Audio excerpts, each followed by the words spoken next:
I sensed something was off the night. She walked in later than usual.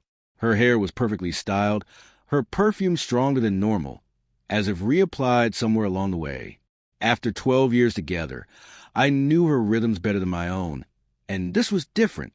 She brushed her lips against my cheek, cold, detached, and I felt my stomach twist. I didn't question her story about meeting. I just poured her a glass of wine and listened, even as a part of me quietly snapped. We had been good once. She used to be my anchor when I worked late, my best friend who laughed at my jokes and whispered, always, before falling asleep beside me. But love has a way of rotting slowly, and I hadn't realized how far gone it was until her warmth turned into routine indifference. The signs piled up. First, a new password on her phone, and the habit of leaving it face down. Then, excuses about meetings and work trips that didn't exist. Finally, instinct confirmed what evidence hadn't yet. Instead of confronting her, I hired a private investigator. 2 weeks later, I sat in my car with shaking hands as he slid a folder across the seat. Inside were photos, my wife in restaurants, in hotel lobbies, kissing a man who wore a wedding ring. She looked vibrant in those pictures, alive in a way she hadn't been with me in years. And she had given that side of herself to him. His name was Daniel Mercer, mid-40s, an executive married with children. I didn't break down. Instead, I felt sharper, like a weight had been cut away. I didn't explode or beg. I started preparing. I gathered everything. Receipts, texts, hotel records under her maiden name, photographs, videos. Enough to destroy reputations without a single word from me. At home, I played the part of the devoted husband. I cooked. I asked about her day. I even rubbed her shoulders when she complained about stress. She never suspected. Every fake smile was time gained to perfect her downfall. When the time was right, I sent out the truth. One envelope to her parents, another to her boss, another to Daniel's wife.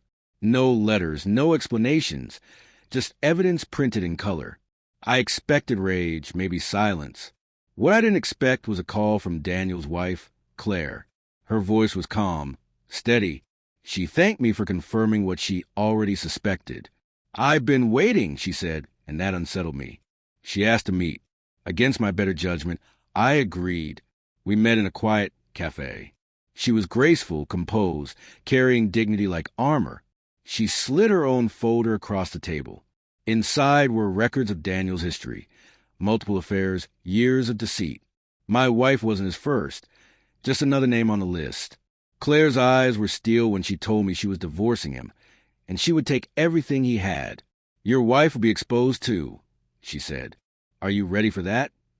I didn't hesitate. My goal was never to save the marriage.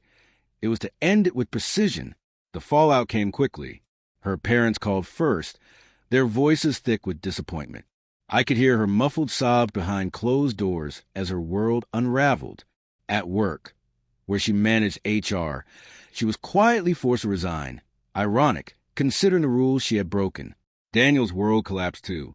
Claire froze accounts, filed for divorce, and had him serve at his office in front of his colleagues. I heard he begged, humiliated himself, but she held all the leverage. When I finally revealed to my wife that I knew, she was sitting at the kitchen table, eyes swollen from hours of angry phone calls. I set the folder between us. She didn't even open it. She didn't need to. "You ruined me," she whispered. "No," I told her evenly. "You ruined yourself. I just passed out the invitations."